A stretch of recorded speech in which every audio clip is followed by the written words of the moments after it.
नमस्कार प्रिय भक्तों, आप सभी का हमारे चैनल आध्यात्मिक कथा में हार्दिक स्वागत है। आज के इस पावन वीडियो में हम आपके लिए लेकर आए हैं बुधवार व्रत कथा की पवित्र और फलदायी कथा, जिसका श्रवण और पालन करने से भगवान गणेश की विशेष कृपा प्राप्त होती है और मनोकामनाएं पूर्ण होती हैं और जीवन में सुख शांति व समृद्धि आती है। तो आइए श्रद्धा और विश्वास के साथ इस बुधवार व्रत कथा को सुनें और भगवान श्री गणेश का आशीर्वाद प्राप्त करें। एक समय की बात है कि साहूकार अपनी पत्नी को लाने के लिए अपने ससुराल गया। कुछ दिन रहने के बाद उसने अपनी पत्नी के साथ अपने घर आने की सोची। दुर्भाग्य से उस दिन बुधवार का दिन था। लड़की के परिवार वाले ने कहा कि आज बुधवार का दिन है, जो कि किसी कार्य हेतु शुभ नहीं माना जाता है, इसीलिए आज तुम मत जाओ। किंतु साहूकार ने किसी की एक न मानी और पत्नी समेत अपने ससुराल में घर को प्रस्थान किया। रास्ते में साहूकार की पत्नी को प्यास लगी। उसने साहूकार से कहा। साहूकार ने कहा, तुम बैलगाड़ी में ही बैठो, मैं पानी लेकर आता हूँ। जब वो पानी लेकर आई तो उसने देखा कि उसकी शक्ल का एक आदमी उसकी पत्नी के साथ बैठा है। तब उसने जाकर उस पुरुष से पूछा, तुम कौन हो? तब उसने कहा, मैं साहूकार हूँ। और फिर दोनों के बीच में झगड़ा शुरू हो गया और वह लोग और कुछ सिपाही आ गए, जिन्होंने उस स्त्री से पूछा, तुम्हारा पति कौन है?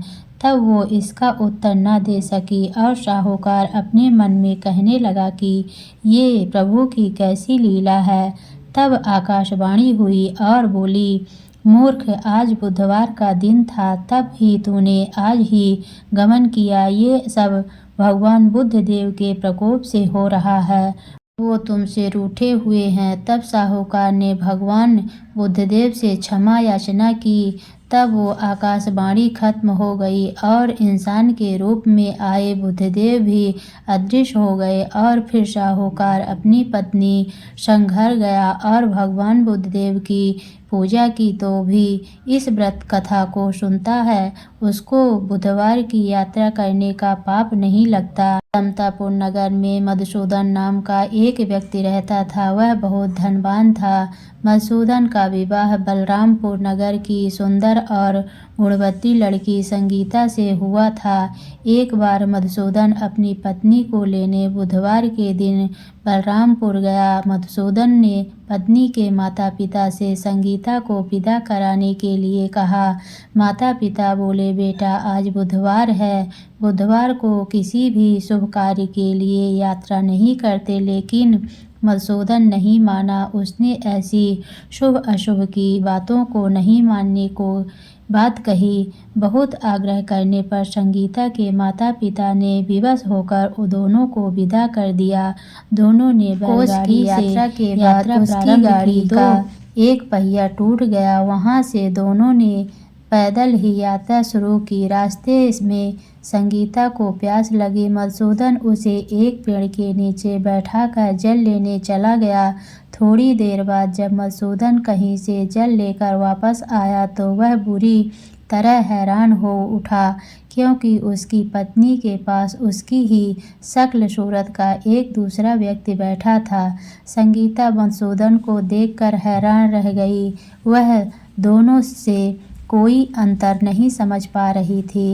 मधुसूदन ने उस व्यक्ति से पूछा, तुम कौन हो और मेरी पत्नी के पास क्यों बैठे हो? मधुसूदन की बात सुनकर उस व्यक्ति ने कहा, अरे भाई, यह मेरी पत्नी संगीता है। मैं अपनी पत्नी को ससुराल से विदा करा कर लाया हूँ। लेकिन तुम कौन हो जो मुझसे ऐसा प्रश्न कर रहे हो? मधुसूदन ने लगभग चीखते हुए कहा, तुम जरूर कोई चोर या ठग हो। यह मेरी पत्नी संगीता है। मैं इसे पेड़ के नीचे बैठाकर जल लेने गया था। इस पर उस व्यक्ति ने कहा, अरे भाई, झूठ तो तुम बोल रहे हो। संगीता को प्यास लगने पर जल लेने तो मैं गया था। मैंने तो जल लाकर अपनी पत्नी को पिला भी दिया है।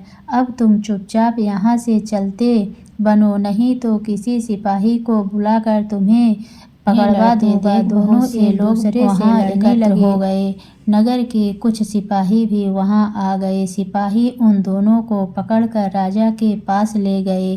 सारी कहानी सुनाकर राजा भी कोई निर्णय नहीं कर पाया। संगीता भी उन दोनों में से अपने वास्तविक पति को नहीं पहचान पा रही थी।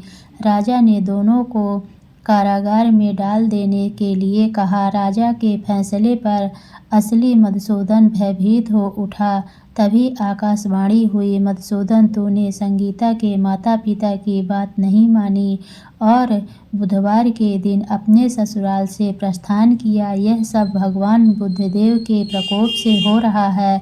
मधुसूदन ने भगवान बुद्धदेव से प्रार्थना की कि हे भगवान बुद्धदेव, मुझे क्षमा कर दीजिए। मुझसे बहुत बड़ी गलती हुई। भविष्य में अब कभी ऐसी गलती नहीं करूँगा। यात्रा नहीं करूँगा और सदैव बुधवार को आपका व्रत किया करूँगा।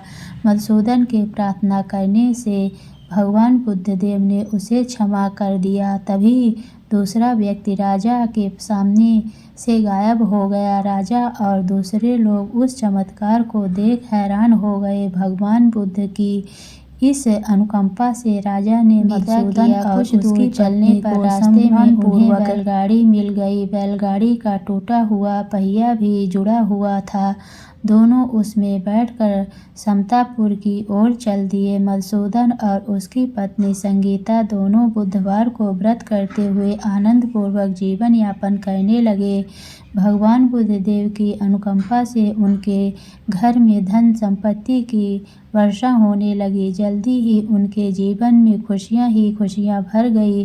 बुधवार का व्रत करने से स्त्री पुरुषों के जीवन में सभी मंगल कामनाएं पूरी होती हैं और व्रत करने वाले को बुधवार के दिन किसी आवश्यक काम से यात्रा करने पर कोई कष्ट भी नहीं होता। तो बोलिए गणेश भगवान की जय, बुद्धदेव भगवान की जय।